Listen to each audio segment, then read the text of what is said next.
Hello learners, welcome to advance studies. कैसे हो आप सब? अब मैं आपके सामने लेके आई हूँ इंग्लिश पेडागोजी से रिलेटेड यहाँ पे कुछ पॉइंट्स।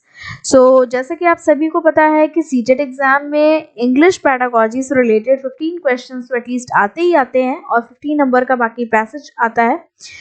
यहाँ पे हम पेडागोजी रिलेटेड कुछ पॉइंट्स यहाँ पे डिस्कस करेंगे जो आपको वहाँ एमसीक्यूज में मिलते हैं और ये पॉइंट्स सारे मैंने वही लिए हैं जो मोस्टली आपके पेपर में आते ही आते हैं। बिल्कुल भी वीडियो को स्किप मत कीजिएगा और कॉपी पेन लेके बैठ जाइए। फटाफट वीडियो स्टार्ट करते हैं और सारे पॉइंट्स को अच्छे से समझते हैं। देखिए, सबसे पहला पॉइंट जो इंग्लिश में है वो है लैंग्वेज स्किल्स। देखिए, लैंग्वेज स्किल्स आपकी कितनी होती हैं? अगर आपको क्वेश्चन में आता है लैंग्वेज स्किल्स आपकी कितनी होती है तो आपको पता होना चाहिए कि जो लैंग्वेज स्किल होती है वो हमारी 4 होती हैं। ओके, कौन कौन सी? Listening, speaking, reading and writing. Okay, Hindi में से भाषा कौशल भी बोलते हैं और हिंदी पेडागोजी में भी ये क्वेश्चन बहुत ज्यादा आता है कि भाषा कौशल जो है वो कितने प्रकार के होते हैं? तो वो 4 प्रकार के होते हैं। सुनना, बोलना, लिखना, पढ़ना, ये सारी चीजें आपके भाषा कौशल या लैंग्वेज स्किल्स में आती हैं। नेक्स्ट है आपका which language skill forms the backbone of learning the language. कौन सी ऐसी लैंग्वेज स्किल होती है इसमें से जो कि आपकी किसी भी लैंग्वेज को लर्न करने की या याद करने की एक तरह से बैकबोन कही जाती है, बोल सकते हैं। ठीक है, तो वो है आपकी लिसनिंग स्किल। देखिए, जब तक आप किसी भी लैंग्वेज को अगर आप सीखना चाहते हो और अगर आप उसको सुनोगे ही नहीं, आपने उस लैंग्वेज को अगर सुना ही नहीं होगा तो डेफिनेटली आप उसको लर्न नहीं कर पाओगे। लर्निंग द लैंग्वेज की अगर हम बात करें तो जो हमारी जो लिसनिंग स्किल होती है ये बैकबोन होती है। ओके, नेक्स्ट आता है which of these are the elementary skills of speaking skill in English. मतलब कि जो हम इंग्लिश सीखते हैं इसमें सबसे ज्यादा एलिमेंट्री स्किल क्या चीज है?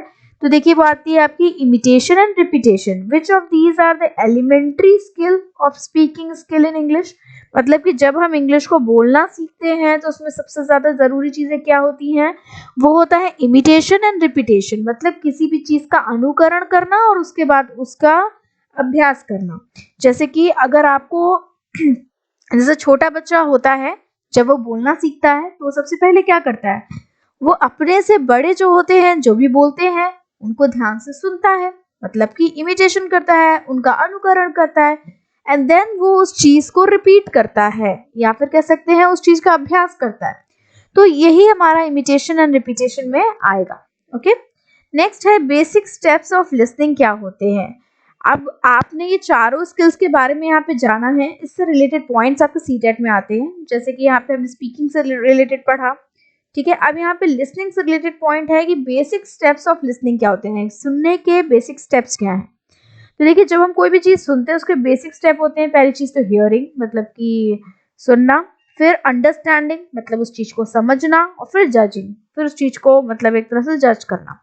जैसे कि आप, अगर मैं आपसे कोई चीज कह रही हूँ तो पहले आप उस चीज को सुन रहे हैं, फिर उस चीज को समझ रहे हैं कि मैंने क्या कहा, और उसके बाद कहीं ना कहीं आप इस नतीजे पे पहुंचे कि हाँ, वाकई में मैं आपसे क्या कहना चाह रही हूँ। ठीक है, तो hearing, understanding and judging are the basic steps of listening.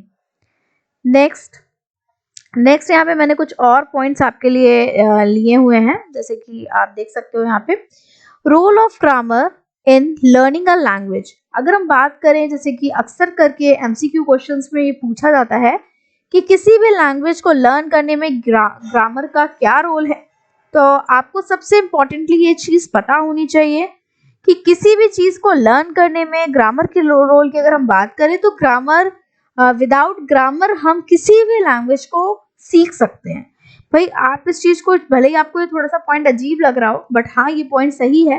क्योंकि अगर हम एक छोटे बच्चे की बात करें, जब बच्चा जन्म लेता है तो उसे कुछ भी पढ़ना लिखना नहीं आता होता है, बट आप देखते हो कि जो भी लैंग्वेज आपके यहाँ बोली जाती है, आपके घर में बोली जाती है, आपकी सोसाइटी में बोली जाती है, बच्चा धीरे धीरे अपने आप ही उस लैंग्वेज को बोलना सीख जाता है विदाउट ग्रामर। ग्रामर की नॉलेज उसे कब होती है? जब वो स्कूल जाता है।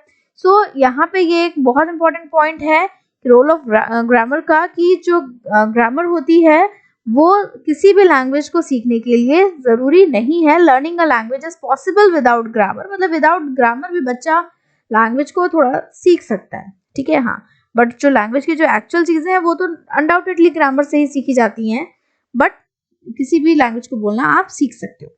While you are listening to a speaker, how would you usually give feedback to the speaker?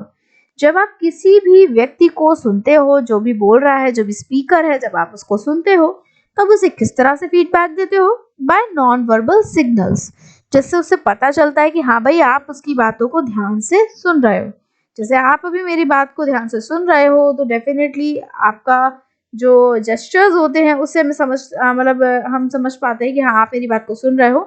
I know कि मैं आपको अभी देख नहीं पा रही हूँ, आप मेरे वीडियोस देख रहे हो, बट यहाँ पे पूछा जा रहा है कि जब हम किसी से बातचीत करते हैं और सामने वाला बोलता है तो जो जो व्यक्ति सुन रहा होता है वो कैसे फीडबैक देता है? वो नॉन वर्बल सिग्नल्स के द्वारा फीडबैक देता है। नेक्स्ट पॉइंट है, when a teacher is teaching speaking skills what should be her foremost goal? जब एक टीचर स्पीकिंग स्किल्स को जो है आपको सिखाती है तो उसका सबसे बड़ा गोल क्या होता है? उसका सबसे बड़ा जो गोल होता है वो होता है कम्युनिकेशन। ओके, क्योंकि अगर हम आपको बोलना सिखा रहे हैं मतलब कि हम चाहते हैं कि बातचीत जो है, जो आपका कम्युनिकेशन लेवल है वो अच्छा हो। ठीक है, अगर हम कोई भी लैंग्वेज सीखते हैं, बोलना सीखते हैं तो क्यों सीखते हैं? अपनी बातचीत को बेहतर करने के लिए हम उस चीज को सीखते हैं। सो फ्रेंड्स, यहाँ पे कुछ लिमिटेड पॉइंट्स के साथ मैंने आपको ये वीडियो मैंने बनाया था। होपफुली आपको अच्छा लगा होगा। इसके आप स्क्रीनशॉट ले सकते हैं जिससे कि ये पॉइंट्स आप आराम से बैठ के याद कर पाएं। और अगर मेरा वीडियो अच्छा लगा हो तो इसे लाइक कर दें, कमेंट कर दें, चैनल को सब्सक्राइब कर दें। मैं रेगुलर सीटेट से रिलेटेड वीडियोस बना रही हूँ, पैडागोजी से रिलेटेड भी और चाइल्ड डेवलपमेंट से रिलेटेड भी। मेरे चैनल पे आपको सभी तरह के वीडियोस मिल जाएंगे। So thank you friends, thank you for watching, और फिर मिलते हैं अपने नेक्स्ट वीडियो में। तब तक के लिए बाय।